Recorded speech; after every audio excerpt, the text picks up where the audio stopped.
All right, we are live, and welcome to RVing in New England tonight. We are experiencing some technical difficulties. That picture you see is not Chris in person, but it's his photograph. But we do have Chris on the line, and we'll get him on shortly. So hopefully the software will kind of catch in here and give us a visual image of him. But if not, we will certainly do the audio like we did, I don't know, a couple of months ago with somebody, and it worked out. And it worked out fine, right, John? And Bob, when you're in show business and you're doing live broadcasts, you always have to expect the unexpected. And we've got the unexpected tonight. The funny thing is I'm broadcasting from my phone. I can't get it on my computer, but I'm watching it on my tablet. And Chris is staying perfectly still. He is. Which is pretty cool. He's real still. Bob, you want to mention my beautiful shirt? Yeah, it looks like it says Harvest Host, John. If you told me you were wearing that, I could have worn mine too. Well, Bob, when we wear our red shirts, people think that we planned this. Right, we don't coordinate this stuff. The hallmark of this show is we don't plan it. Although we do plan the technical part, we just don't plan the comments of what we're going to say. Yeah. So you know what? If you want to play around with your keyboard there, I can. I'll talk about what's going on in RVing in our life and talk about the difference between a cruise vacation and an RV vacation. I'll let you do that, but we do have a couple of really nice things to report on tonight. I don't know if you saw them earlier. We do have the continuation of the Cold Springs RV open house this weekend. Great deals up there, and Joe Melanson's been posting some nice videos of their specials. Congratulations to Bruce and Derek and Sue Flanders and the entire Forest RV team who received their 50th year anniversary with Jayco. 50 years exclusivity. That's amazing. Jayco in Tingsboro, Mass. You know, that may be one of those records that'll never be broken again. Because you know why? Number one is the not the turmoil, but the turnover in the industry. Interestingly, we have, at least 3 or 4 New England RV Dealer Association members that have been in business for at least 40 years. When you figure Arlington, when you figure Arlington's at 70, Longview is at 60 this year, and Karen McDonald was 70 before she was purchased by Pete's RV down in Plainville, Mass. Yeah. Right. Yep. And then when you figure the way there's transition all the time in the RV world, there aren't many RV companies that are 50-year-olds. I know Winnebago is 60, as you know, because you were out there last week. And Jayco, and I can't think of another major manufacturer that's been around for more than 50 years that would fall into that category. Not in continuous operation. Right. A lot of names have been, the names are still out there, but it's got nothing to do with the original founders of the company. Right. So, well, speaking about Jayco and speaking about New England, we took home some other honors. Pete's RV in Connecticut, Nick Campbell and his team in Connecticut walked off with the number 2 towable dealer in the country award and the number 5 motorized dealer in the country award from their operation down in Connecticut. So congratulations to Nick and his team there. So we'll have to get out next week and do some videos with and Nick. What makes that even more special is that they've only been there for 3 years. Or less. They haven't been there that long. It was Vans for all those years. Pete, but Vans, Mark Ostrander, Mark was there for probably over 20 years. Right. I think when he was down there. Right. But again, they're exclusive Jayco down there. So here we are with very few exclusive RV dealers in the country for any one particular brand. And I can't think of any other. And we have 2 of them here. Yep. I can't think of it. There are Kettleson's. I passed them out when I was out in Iowa. Kettleson's is a single brand dealer, and I forget the brand, but there are a couple. But Lixton might be one too, but I'm not sure. Lixton is, Lixton is strictly Winnebago out in Forest City. So the 2 biggest, probably the 2 biggest employers in Forest City, Iowa, are Winnebago and Lixton. Yeah, and they're only a mile apart from each other, which is kind of amazing. But you know what? It really says a lot about the capability to deal with a good dealer in New England. When you've got people that have been around that long, in an industry that is not known for longevity in in brands or dealership, it says a lot for those guys, and I think we owe them a round of applause. That's right. They do good. Applause. Jerry Plant reminds us Liberty Coach started in 1968. Same family running it now. Yeah, Jerry, we're talking about $2 million bus conversions. That's not like a Jayco pop-up trailer, but it is commendable. So let's see what we have here. We got Jerry on from Majors RV. Tom Zabrowski. Hi, guys, from upstate New York.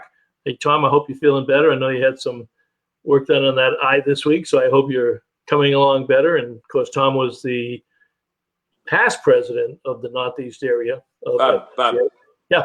We need to say, Tom, we hope you're looking better and seeing better as well. Do that. All right. Yeah. Maria Galante Moore. Maria's here. She says her first camper we bought at Cold Springs 30 years ago. But at that point, they would have had the campground because the campground came first and then the dealership came. So that's good. Yeah. Jerry says he's going there in a couple of weeks. Jerry, I'm not sure what we said as to where you're going in a couple of weeks, unless you mean upstate New York in response to Tom's comment. Donna, thanks for joining us. Donna was the former secretary up here at the Northeast area of FMCA. Hi, guys, from Smyrna, New York. Looking forward to tonight's episode. For those of you just joining us, Chris is here. He's on the phone. We're going to bring him right in. You're seeing his picture because we have some technical difficulty. So, Chris, are you still with us? I sure am, guys. Oh, all right. Well, okay? Yeah, I can hear you. I can hear you fine. John, can you hear him okay? Yeah, I hear him through the phone. It's fine. Fantastic. So through the modern technology, we have Chris on the phone. And Chris, I really appreciate you joining us, but it's an exciting time for FMCA because you got a little celebration this week, right? That's right. Yeah, I'm flying out to Minot, North Dakota tomorrow for FMCA's 100th convention. You must have to change planes 4 times, Chris. What's that? You must have to change planes 4 times. How many changes on the flights do you have? Right. No, it's a pretty easy flight actually, just into Minneapolis and then shoot over to Minot. So not too painful. Hey, Chris, I think if you ever go there again, I think your marketing slogan for the event should be, "Why not Minot?" That's funny you say that. We actually used that the last time we were there in 2005, I believe. We used that slogan, "Why not Minot?" It only took 14 years for it to come back, though. Good. Hey, but Bob, we need to welcome Chris to New England, to RVing in New England. And Chris, I'm sure you're aware that New England is a very, very special place in the history of FMCA because it started right up here in the great state of Maine. Yeah, absolutely. FMCA just celebrated its 56th birthday on July 20th. Yeah, like you said, there were 26 families that got together in Hinckley, Maine. Right. At the school there in Hinckley, Maine, just to kind of get together as a group to kind of share their common love of what they called at the time house cars. Kind of a funny name looking back at it, but they met and talked about forming a group, and the next day they formed FMCA and changed it to motor coaches instead of house cars. Yep. Hey, but that's a picture. That picture is actually taken from the video that you did, John, when you were up at Hinckley. Oh, I was going to say I was there. I saw that. I took a screenshot of that. Yep. Looks like a giant tombstone when you're driving along the road.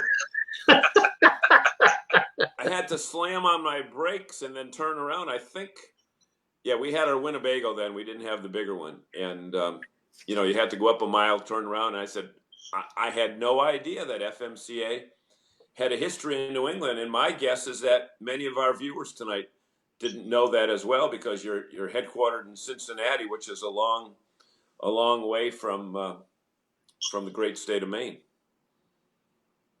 That's true, but the FMCA people are really dedicated to the association, dedicated to RVing. I just put up a picture of the Cincinnati headquarters. Talk a little bit about that, Chris. You've been the CEO now for 3 years, right? CEO and executive director and CFO of the association, but you were there prior to that. But talk about the uniqueness of FMCA for people who might be watching us tonight and have no idea who you are. Yeah, and tell us what FMCA stands for. You and I know, Bob, and Chris knows as well, but we've got a lot of new viewers on tonight that may not be aware of what FMCA even stands for. Yeah, so we go by FMCA, but it stands for Family Motor Coach Association. And kind of what I feel like makes us unique in the social, RV club marketplace is we're a 501c7 nonprofit.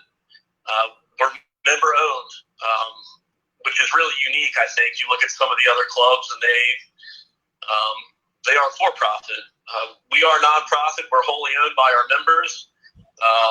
We have a governing board. We have an executive board that run the association. So it truly is member-owned, member-driven club that is unique, I think, in that space. Well, it's interesting you say that, Chris, because I'm not sure, for all my work that I've done with FMCA, and I've written several articles for your magazine, I'm not sure I ever realized that owner component of it. I know I used to always wonder why it took so long to take votes, and they'd say, well, we have to, the members have to vote on this, members have to vote on that. Now it kind of makes sense as far as a member-owned group. So I always looked at it as more of a separate association or organization. So I've learned something else tonight. Yeah, it's the governing board's made up of members from chapters, and the executive board are elected officials from areas and national positions as well. So they are all members, and they all run the organization and kind of tell myself and the staff their wishes and what they want done for FMCA. So yeah, it is very unique, a unique setup, and I think it helps us serve our members pretty well too, because you have the members, running the organization, and we are a nonprofit. So, when we kind of talk about benefits, you'll see how that status and that setup really allows us to provide some really great benefits to our members. That's interesting. So John Zabrowski tells me John Traffican and Rhett Porter just joined us. Thank you guys for finding time, because I know you're already out there in Minot, and I know you're busy getting out there. And John, of course, is the new VP president of Northeast area. He takes over, I think it's August 17th, Chris.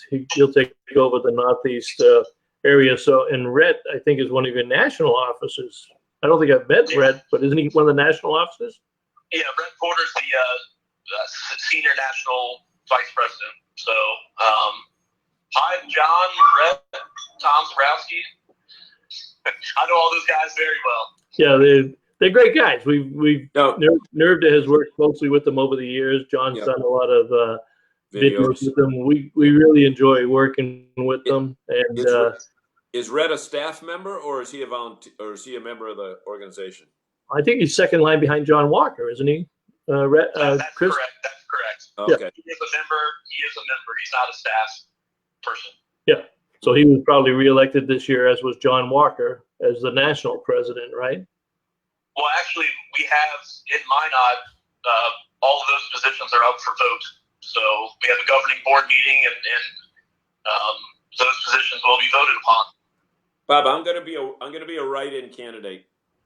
Well, I was going to do that. I was going to do that myself. I thought they might have a job for me down there. Audrey apparently is getting impatient. Audrey Foley-Egan is one of our regulars, Chris. She says, Chris, can you highlight some of the benefits that you offer members? Now, I will tell you, Chris, one of the reasons that you're on is because of Audrey, because sometimes she can be a pain in the you-know-what. And she sent me a note last week and said, hey, you never had FMCA on, because we've had Escapees on, we've had other, we do a lot with the Good Sam stuff. So that shortly after I got the email from her, I noticed the press release on the 100th convention. So I said, I'm just going to call Chris, see if he wants to come on the phone. So Audrey, thank you. You are the reason Chris is on the phone. I don't want to take any credit whatsoever. I know John would probably want to take I would take credit. Yes. You would take credit. Yes, I would take credit. I will not take credit. I would throw Audrey under the fire truck. You would throw her under the bus. You're right. The fire truck. Under the fire truck. Well, I don't know. I don't know if Bob wants to drive the fire truck over his wife. Well, you have to get somebody. You have to get somebody else at the fire station to do it. So, Chris, your question is some of the benefits, and I think I have a little slide, but it's kind of small. But go ahead and talk about, because again, it's member owned. So give us a flavor for some of these benefits. Sure. Yeah. The slide you have on there is from our website, and kind of what we consider a flagship benefit of ours is FMCA Assist. And it's a medical emergency and travel assistance program, and it's included with your dues. Previously, we had offered it as a standalone product. It was, I think, $115 for a couple. It's now included with dues, which is pretty amazing. And again, I think the nonprofit status allows us, we just have to break even, kind of get down to it. So we can offer these kinds of benefits included with the dues, where a lot of other clubs, you'll have to pay money on top of the dues you have to pay them as well. So that's kind of our big flagship benefit that's included with the dues. One of the big ones too is the magazine. Each member gets 12 issues of our magazine. It used to be called for a long time Family Motor Coaching, and when we made the move to allow all RVs, we switched the name to Family RVing. So those are kind of two of the bigger benefits. And we have some other add-on benefits that, we're pretty confident that you can't get the kind of deals we give our members anywhere else. One of them that has been huge that we introduced late 2017 was our roadside rescue program. And it's $74 a year, and it covers your RV and all of the cars in your household. You can't find that price anywhere else.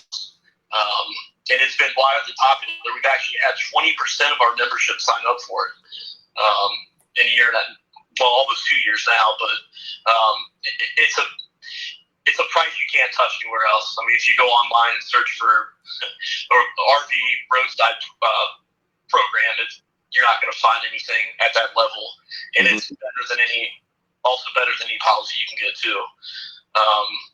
Then some of our other popular ones, we have tire programs, tire discounts through Michelin, Hankook, and Continental. So we have 3 tire programs now that we offer our members, and you can easily go online, punch in your tire size, and you can see retail and what you get them for as an FMCA member.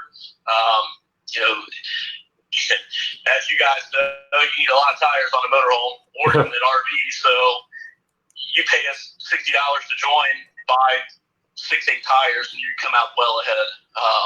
Well, you glossed over that a little bit, and I always wondered, we should never try to tell somebody else how to run their business. I always felt that you guys provided incredible benefits for cheap money. I mean, you could get a lot more money than $50 a year. I mean, I don't know why anybody wouldn't join. And now we should talk a little bit about the fact that you're taking towables and what have you. But why is your membership so low? Membership price. Membership price. Yeah, membership price. Well, Bob, I think it goes back against the nonprofit. All we have to do in the end is break even on our bottom line. And we want to make joining FMCA a no-brainer. And we feel like including a benefit like Assist with your dues and some of the other benefits you can add on makes it a no-brainer to join.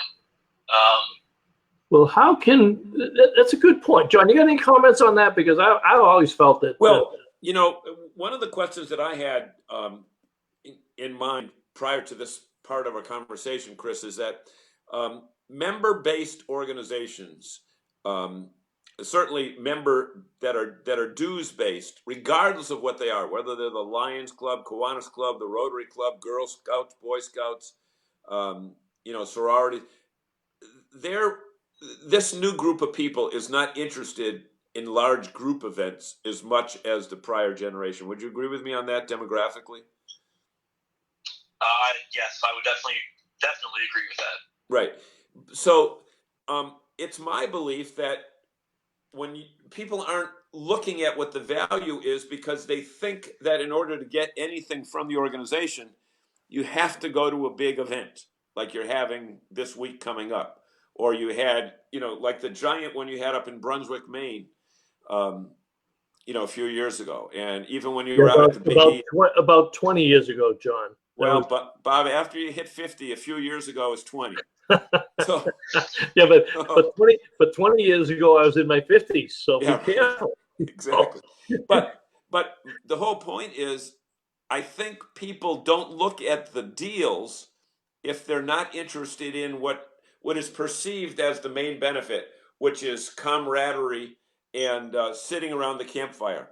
And the thing that we're finding, at least with our visits to Winnebago and all the other major manufacturers, is that sitting around the campfire is not the main desire of this upcoming generation. These guys are the ones that want they want to be alone or with 2 or 3 other families, and they want to go out and climb mountains. They don't want to sit around a campfire and talk. That's I could be totally wrong on that, but Bob is right. There are too darn many good benefits there to even if you never go to an event. Even if you never go to an event, right? Just buying the tires through the tire program pays for that $50 over and over and over again. Audrey's got a good comment here, and Chris, you mentioned this before, the FMCA assist. Audrey says, one thing folks on some of the Facebook groups have recommended FMCA for is that if there is a family emergency and you have to leave the rig quickly, or you cannot drive the rig in case of a spousal emergency, that FMCA offers transport assist with the rig to storage if needed.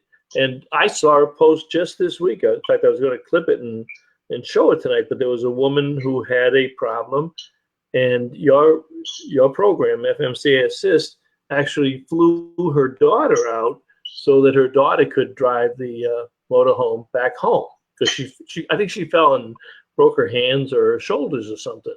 But talk a little bit more about this FMCA Assist, because let's face it, a lot of your members are mature, and now you're recruiting a lot of new ones with your towables and stuff. But as you said, you used to charge $74 for that, and now you throw it in as part of the $50 price. And Jerry Plant just jumped in and said, traveling with a medical condition, I appreciate the transport assist and medical transport. So talk a little bit about that, because I think that's a hidden gem. Yeah. I mean, Audrey is correct. Part of that. Oh, don't, Jerry, Chris, don't tell her that. We'll I'm gonna be nice to her. You said she's the reason I'm on here, so I'm gonna suck up. Okay, go ahead. But she described the benefit pretty well. Part of it is, if you do have a medical emergency, as long as you are one of 2 things, a full-timer or more than 100 miles from your home, the benefit kicks in. And one of the parts of that is, if you are injured and you cannot drive your motorhome, our benefit will pay for the return of your vehicle. Whether that be you finding someone to drive it and us paying for that, or having a professional company drive your motorhome back home or your RV back home, that is part of the benefit. The other part is it does take you to the closest medical facility as well. Right.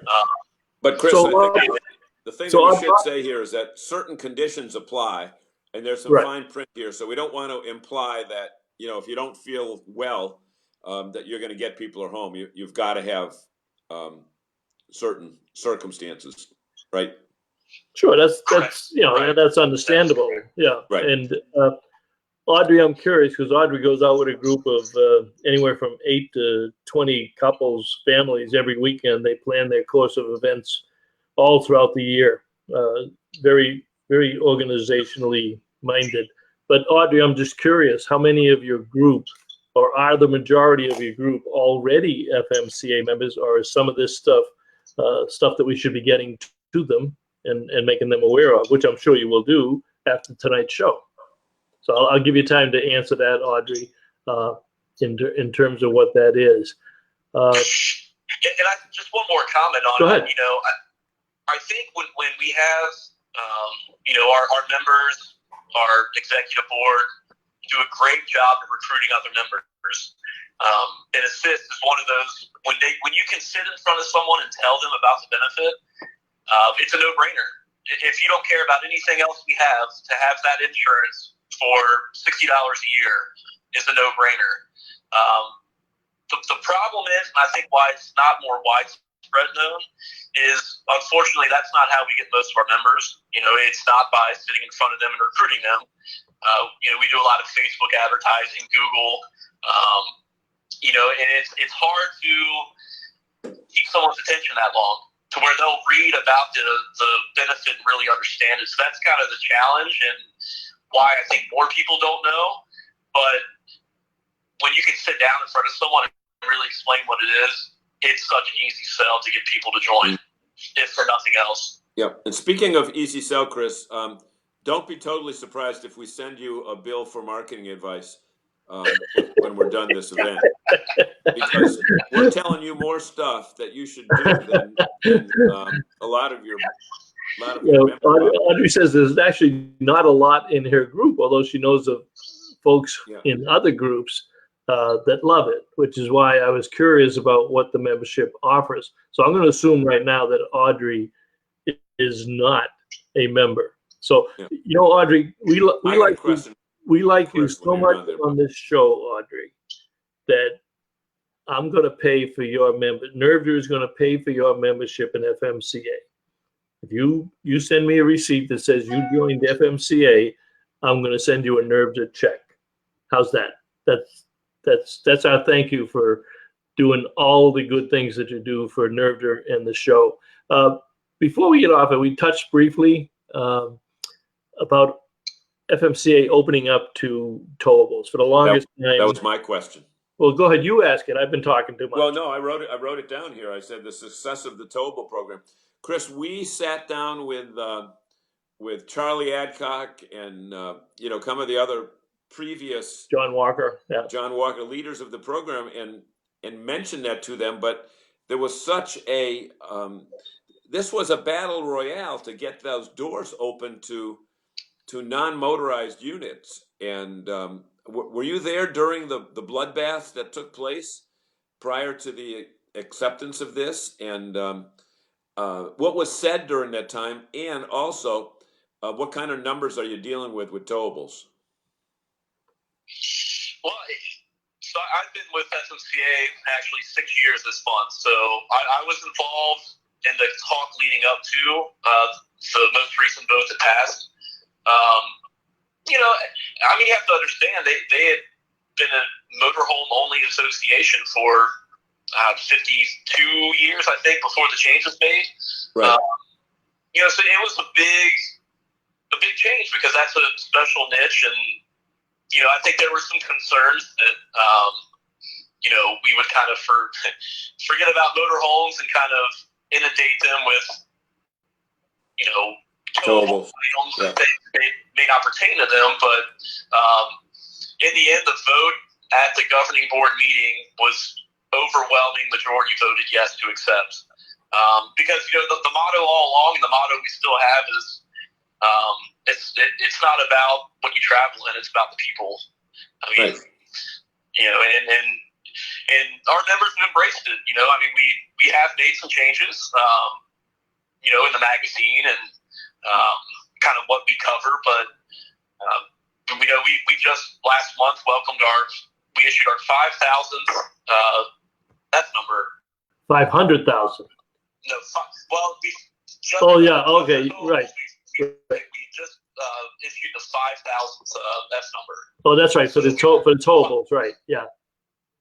So we've had 5,000 join since December 17th.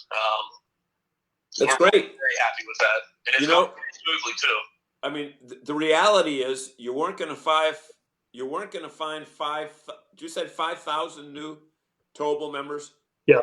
Right. Okay. The reality is, and I'm guessing here, but I guess pretty well because I'm so intelligent and modest as well, is you weren't going to find 5,000 new motor coach members to join during that same time period. And they're probably not trying to overtake the association. Because I know there was some conversation saying, oh, well, we don't want to lower our standards and bring in towables. But when you figure towables are, what, 75 or 80% of the market today. 80% of the market, yeah. You know, and no organization can run the same way today as they did 50 years ago and still be in business. I mean, you have to tweak it. So well, they did, and it looks like it's working. So I guess one of the questions I'd have for you, Chris, is how can associations like NERVDA help you promote this better? You know, years ago, we used to have Tom and Connie at our Boston show. We actually donated a booth to them. And then we kind of fell out of favor with FMCA, and we kind of went our separate ways for a while. But, you know, John's coming in. He's got to kind of have his own stamp on the Northeast area. But I'm going to look at maybe donating a booth for you guys at the Boston show this year and see if we can't, because this is such an incredible benefit. To John's point, if they never went to a rally, this is worth 10 times the $50 that they're going to pay. I'm astonished at that. And Bob, I say it's worth paying $50 to never meet Tom Zabrowski. Well, that could be. You know, that may be worth it, John. Tom, we love you, Tom. We love you. Tom. You might get some members in the Northeast area that agree with you, John. You know, right? Hell, Connie might agree with you. Right, know? Exactly. Okay, so Bob, we don't want to break up families. We want to bring families together. Yeah, we have to take a little break, Chris. We have to promote ourselves in the program. Go ahead, John. Well, folks, what we want to do is thank you so much for watching us every week, but more importantly for sharing like you do every week. And I think we're up over 6,000 views of last week's page and about 60 or 65 shares. And I know, Bob, that we had a contest for this week that we might as well say right now we're going to run it for another few days because we had a lot of people that want to see that program that we did on Go Power last week, and we want to make them eligible to win. So all you have to do is share this page, actually share this FMCA page, and maybe we'll ask Chris right on the, no, Bob, we can buy an FMCA membership for people this week that share the program. Not every one of them, but we'll pull one out of the hat. How's that? We can do that. Yeah, we wanted to extend it. 65 shares is the most shares we've ever had, and that was on our Go Power program with Mark Spilsbury last week from Go Power. Maybe we can ask Chris right on the air right now and totally embarrass him publicly. Chris, give us a membership so we can give out for people that want to watch us, because we've already given you great marketing advice. So, Chris, I'm sure you can do that for us, right? Absolutely. Okay, there we go. Nothing bashful about DePietro, Chris. So, Chris, can you also get me a new 45-foot diesel pusher? Whatever you want, man. Okay, there we go. You heard it, folks. You heard it first. But, Donna Merlino thinks we're too harsh on Tommy. We love our Tom Z. I know you do. That's why we can pick on him. If we didn't know and respect him, we wouldn't be able to do that stuff. When we look at FMCA in the Northeast area, if you looked it up in the dictionary, you'd see Tom's picture. I mean, this guy is so dedicated. Yeah, it's not pretty, but it's still there. No, that's true, but at least he's got Connie. So, right. but he's and I know he's not the only person. Talk a little bit about your volunteers, Chris, because these people, and John Trafficant's coming in there now, and Rhett's out there. I mean, you've got people that have been volunteering for those 30, 40, 50 years. But talk about how important that is to the association. Well, yeah, it's huge. I mean, just look at our events. We have, on average, 600 to 700 members that volunteer at our events in different capacities, security, parking. We couldn't do the shows if it weren't for those people, and we really appreciate them helping us out. They don't receive a dime for it. The executive board, the governing board, no one receives anything for their commitment to FMCA. So it's hugely important. I mean, we wouldn't be here if it weren't for them. Hey, Chris, my favorite volunteers are the ones that run the ice cream social, because I'm always able to sneak an extra ice cream cone out of that. So I'll say that publicly. I have gone back in the ice cream line more than once and taken some back. And I know Zagami's done that with hot dogs that were given out by some of our New England dealers. So it's true confessions right here on National Facebook Live. Right. You are so you know right. what, Chris? I want to beg to differ with you. Said they've never received a penny for doing their work. They've never received it monetarily, but anybody who volunteers time, they get paid back by seeing a great event take place and know that whatever their role was, it was part of the overall success of the organization. And you bring up the parking people. They're out in the middle of dusty, dirty fields in 100-degree weather with no shade, and they're running around trying to keep up with the traffic that all shows up at one time. But you never hear those people complain, do you, Chris? No, you don't hear them complain, and as you can imagine, when it gets busy, they get yelled at a lot. People are impatient, and right. They take a lot of heat. Yep. They work long hours. Those guys have a tough job, and they never complain. Yep. And then the cleanup committee, because with every event that takes place, there's always somebody that has to clean it up, because you have to keep the facility back like it was when you got it from the organization where you rented the space, and that's a lot of work as well. Just putting tables back and throwing stuff out to the dumpster. I mean, it's a lot of work. Before we get too far in the program, I promised Donna, who sent me a note earlier today, to put a plug in for Susquehanna, which is the 39th Susquehanna Labor Day Rally. It's going to be held at General Clifton Park in Bainbridge, New York, August 30th to September 1st. And I understand that this is going to be the coming out party for John and Sharon. Chris, do you attend some of these other rallies around the country? I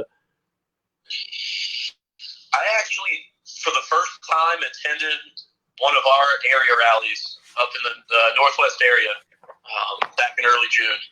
So that was the first time. I'm kind of used to our bigger events. Like Minot will have 1,700 RVs parked on site. It was kind of a different situation. Well, two reasons why it was different. It was a much smaller scale, and I didn't really have to do much, so it was nice.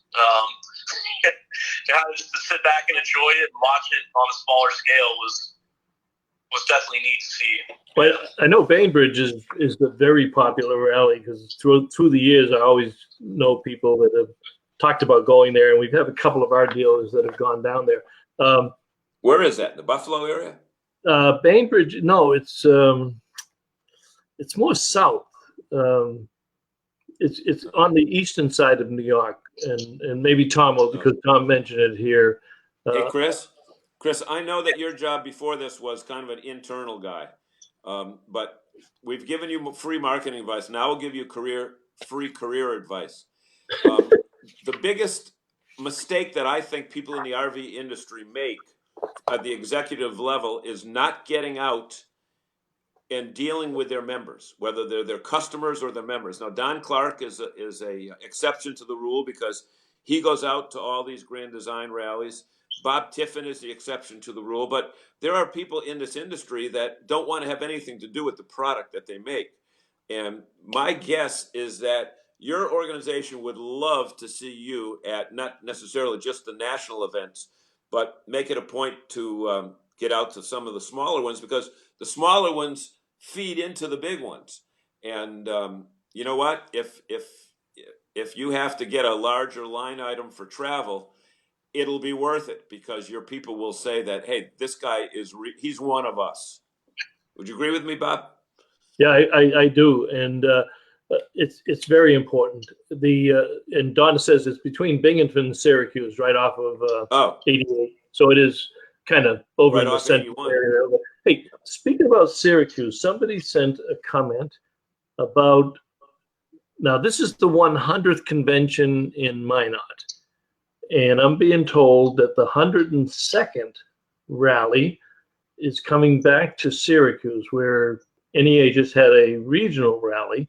So that's in 2020. So that's less than a year in Syracuse for your big national rally. Now, I don't think, well, actually, if you've only been around 6 years, Chris, you were probably not, actually, I'll say you were not around at the Buffalo fiasco about 10 years ago. They ran into problems with the state, and the state was not very nice to FMCA, and several of our dealers were not allowed to, they had set up the displays and they were not allowed to sell. And it's probably an unfair question and something you might want to check on, but I wasn't aware that New York had actually changed those rules. So I was surprised to see you got it on the agenda for Syracuse, but can you speak to that at all? Or is it something we want to take under advisement or take offline? Yeah, I think we should probably take that offline. Syracuse is still pending successful negotiation. Pretty confident. So it's not official yet. Okay. And we haven't announced it officially, but all signs point to us being there next year.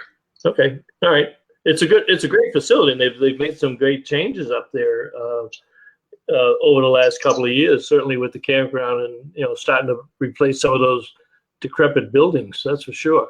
Yeah. Have you seen the new Expo building they have? I have not. I haven't been there yet. It's awesome. Yeah. Chris, let me give you some other free advice. In addition to your marketing and career advancement advice? Yes, this is rally advice. Based upon another organization that we visited there a few years ago, don't book Wayne Newton for your entertainment. I don't think we can afford Wayne Newton, even if we wanted to. No. If you want to see Wayne Newton, you got to go to Las Vegas. He doesn't. Right. He doesn't make house calls anymore. That other group, but they're not really in that business anymore. They had Reba one night and Wayne Newton the next night, and they said it was like night and day. But anyway, that's. Yeah. Audrey says another question for me and you. She knows she asked this a lot. Are all the camp trip rallies pet friendly? Now, Donna jumped in there, and thank you, John. And feel free, folks, to answer everybody else's question. Donna says, although you cannot take, yes, they're pet friendly, but although you cannot take your pet into many of the events, because we know that depending on which survey you want to look at, 60% of RVers travel with pets, and more of those are certainly in motorhomes. So, speak to the pet attendees, Chris. Oh yeah, we're definitely pet friendly. I think 60% is low at our events. It seems like it's nearly 100%. Yeah, the only, and I think Donna kind of touched on it, the only caveat is, you can't take them into like the exhibit buildings, to evening entertainment, to the seminars, unless they're a service dog, then you're allowed to, but everybody has pets. We actually, in Perry, this past event we had in March, we had water dogs. It was a competition where dogs jumped into a huge pool and people loved it. So, They did jump out too, right, Chris? Our local pet store does that. They bring that in. Our local pet store does that. Go ahead, John. I cut you off there. I was going to say they did jump out of that bucket too, right? No. Do they also run over and lick the free ice cream? Some of the owners It's only at the supermarkets. It's only at the supermarkets.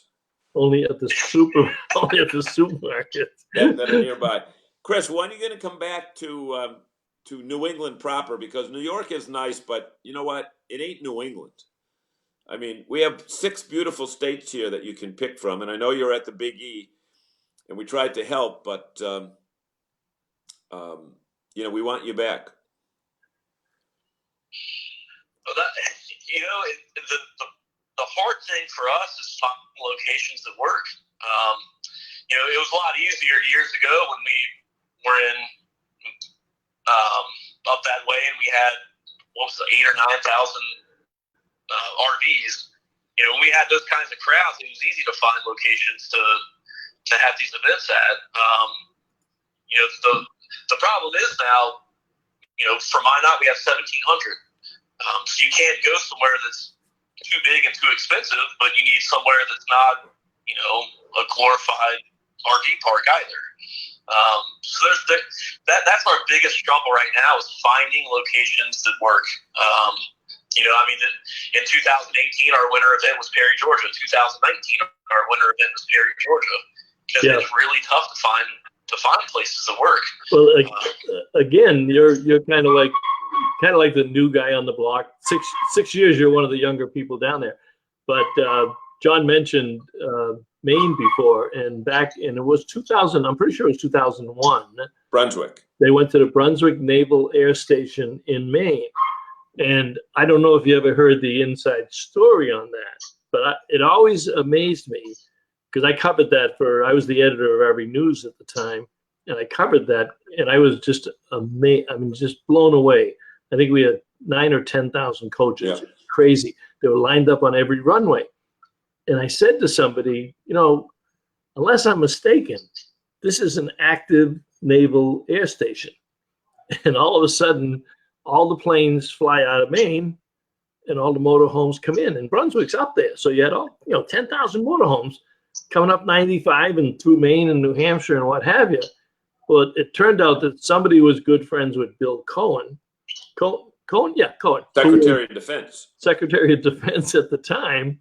And there was a couple of conversations, and all of a sudden the airplanes disappeared and the motorhomes showed up for a nonprofit association. And it was one of the best conventions you guys ever had. I'm sure you've heard stories about it. It was just an amazing convention.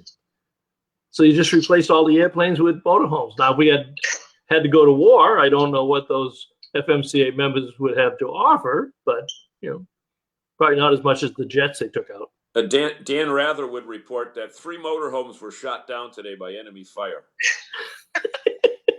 2 diesel pushers and a gas. Hey, Chris, have you ever done a economic analysis of how much you bring to it when you have your events? These guys bring money into the town, and I think it's a lot more than people give y'all credit for, because they don't just come and pay the entry fees. The big motorhomes. They all have cars, so they all go out for restaurants. They all buy gas for their units. They all stop in the department stores. They visit the tourist attractions. The RV industry, I don't think, does a good enough job of talking about the economic impact that they have on areas that are RV friendly. Well, especially something like Brunswick or Minot, because it's not just, you don't fly in to get there, right. You drive in there. So you're spending money someplace else in that state and around the area.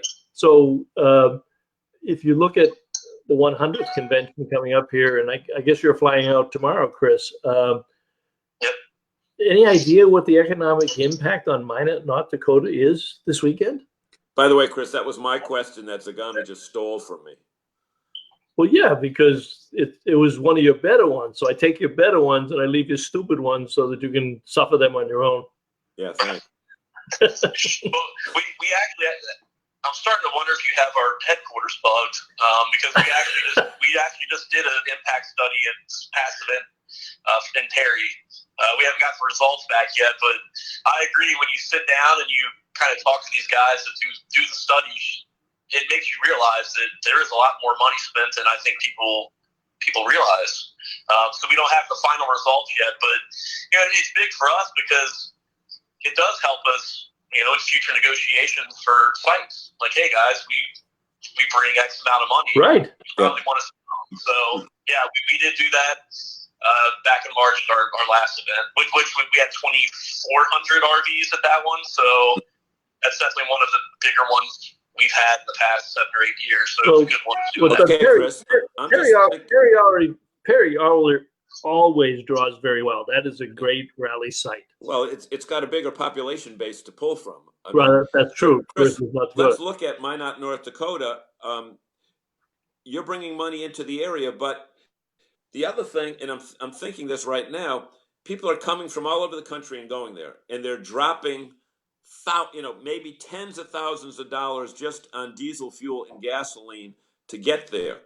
Unlike a regular business convention, say you were having a business convention, Bob, in New Orleans or Houston or Atlanta, you would fly from Boston to Atlanta, spend money in your hotel, and then fly back.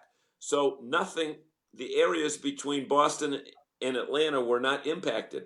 Right. With RVing, where if somebody is coming from Tennessee and going to North Dakota, they're dropping money along the way. And that's another thing that y'all should be looking at, to say we don't just bring money into the destination, but we bring money all the way there. I can't believe we're down to like 8 minutes left in the show. And I told you, Chris, these things fly because we're so professional and we don't script anything. We just talk and we don't run out of any words here. But Bob, we haven't let Chris talk yet. No, we'll get him in here soon. What's special? I mean, it's 100. You're over 50 years old. It's the 100th convention. What's going to be special this weekend? Special entertainment, special programs. What's going to be meaningful to you as the executive director as you go out there and you greet all of your owner members? What's going to be special for you? Well, I think kind of the big draw for us. We wanted to have big entertainment. We don't have the budget to get Reba McEntire or some of the other acts that other clubs can get. But we were able to get Captain Sully, which I'm really excited about. I saw him down at RVIA. Right. When years ago. He's fantastic. Right. We met with him afterwards too. Who is it? Captain Sulberger. Sully. Okay. Yeah. When we met with Sully down there. Yeah. You got your picture with him. Yeah. He's not flying in though, is he? And we know that about half of our members are they're retired military, so they like American heroes. Oh, they will love him. They will love him. Yeah. He is. And kind of one of the other neat things that we have that attendees will receive is a 100th commemorative program, and it was well done by our art department. Commemorates all along, and I learned a lot of stuff I didn't know. I mean, speaking of the Northeast, I think it was 1990. I forget which site it was at, but President Bush was there while he was in office. Right.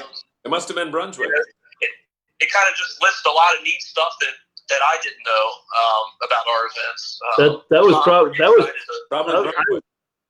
I'll bet that was Brunswick because him and Cohen, Cohen goes up to the compound up in Kennebunkport a lot.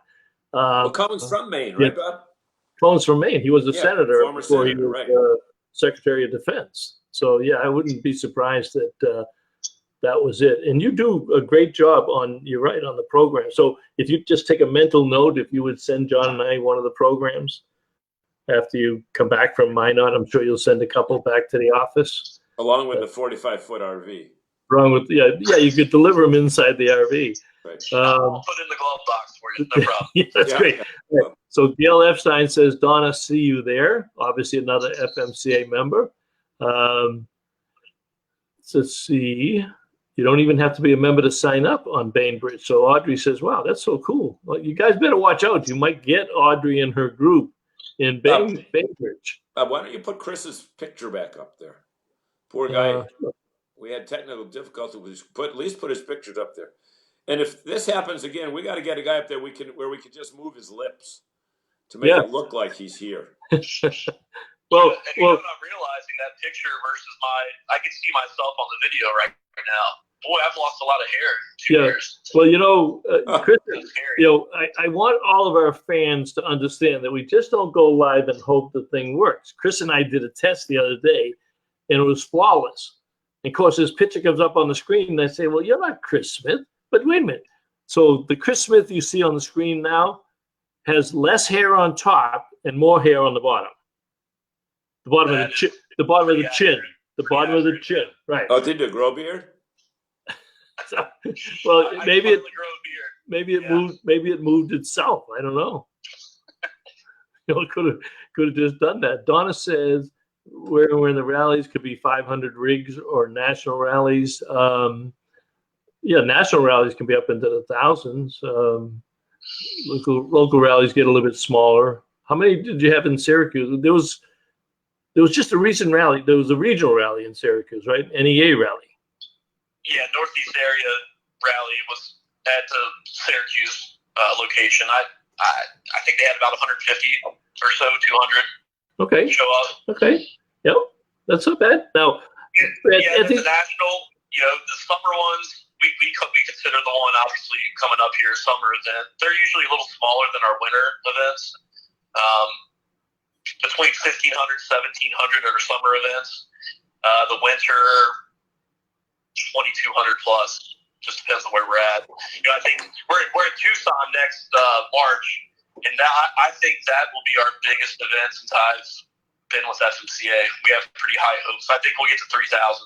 Wow. So, now speaking about winter, have you ever been to Florida? I don't remember, but you got something like the Florida Fairgrounds where they do the Tampa Super Show. But have you ever looked at or have you ever done Florida in the winter? I mean, it's such a popular place for RVers and snowbirds. We have looked at a few locations recently. The problem is the walls are pretty tough as far as some of the vendors that can come. Texas probably too. A little bit of an obstacle, and the locations we've looked at just haven't been quite big enough for what we need. So we are looking. We're hoping to make it work because it would be a perfect location. Well, we should talk about that a little bit because I consider it a plus, not a negative. But when you mention vendors and dealers and stuff, and I go back to Brunswick, there was probably, I think we had 2,000 display RVs, and they were selling like hotcakes. But then I go back to Buffalo, and there's rules in New York. You couldn't have a dealer from Massachusetts selling in New York. So that obviously plays into the equation because the more dealers that we can get to support you, and I'd certainly have our NERVDA dealers support them, and we got quite a few when they came to Springfield a few years ago. But that obviously plays into it. So maybe Florida's not as dealer friendly or out-of-state dealer friendly. Yeah, that's correct. Yeah, I mean, it's nice to have the numbers we have on the family side, attendance side, but yeah, the exhibitors are important as well to put the event on. So, there are a lot of states out there that we can't even look in. We just consider them red states. Yep. It's just no go. So, yeah, that's the other thing. It's, not just finding locations, but finding states that do work for us as well. It's tough. It is tough. Yep. Well, we are pushing 8 o'clock, and that's crazy because I'd love to talk to you for another hour, but we try to be very respectful of our fans, and they join in, and so we try to end it at 8 o'clock. So John, give me a quick Facebook share, and then we'll close up with Chris. Yeah, folks, we want to remind you, thank you for joining us, but share this with the thousands of other people that are interested in RVs and FMCA activities. Just hit the share button. We'll get notification that you shared it, and put you down as a possible winner of an FMCA membership. And by the way, Chris, while we're giving stuff out, Bob wears an extra large, I wear an extra large, and if you send us your shirts just like this Harvest Host, see our friend Harvest Host. I pay for my own RVing in New England shirt, yeah. Right. Okay. He was smart enough to send it because he got a whole extra week out of it. We can be bought for a couple of T-shirts. You'd be surprised. Yep. And the advice you've given me, I'll do a shirt membership. All that. Send me. I'll need 6 tires next year too, so you can. I'll send you the tires that we need. Chris, this has been fantastic. I'm delighted that you were able to join us, especially on such a busy week. But I definitely want NERV to work closer with you and your friends up here in NEA and get you back onto our radar screen into the show, because I think you've got a tremendous product for people, and bringing the towables in is a good idea. Yeah, it's going to take a while to get them in there, but the younger people in there, the benefits that you have. I mean, look at the younger people coming in. They don't even know about those kinds of benefits, and you've got a great Northeast area region up here. We're looking forward to working with John and Sharon, and whatever we can do to help them out, we will do. And because we'll drag Tom Z along, whether he wants or not, but I'm sure he'll come along. So, John, do you have any closing remarks? We'll let Chris close. No, we just want to wish Chris best. You know what, Chris? By tomorrow, it's going to be a blur through Sunday night. Whether you fly back on Sunday or Monday, you know what? Keep track of the good stuff you do. Keep track of the stuff that you say. You know what? We got to improve on next time and make every event better. That's the way to do it. Yep. And Chris, again, we thank you, especially with the technical glitch. We couldn't get you on visually, but we got you on with the audible report, so that's good. So we will be sharing this, and hopefully you'll share it with your FMCA people. And you know, in a week from now, you'll be looking at probably 6,000 or 7,000 views, and hopefully that gets you a couple of new members. So I'll give you the closing words, Chris.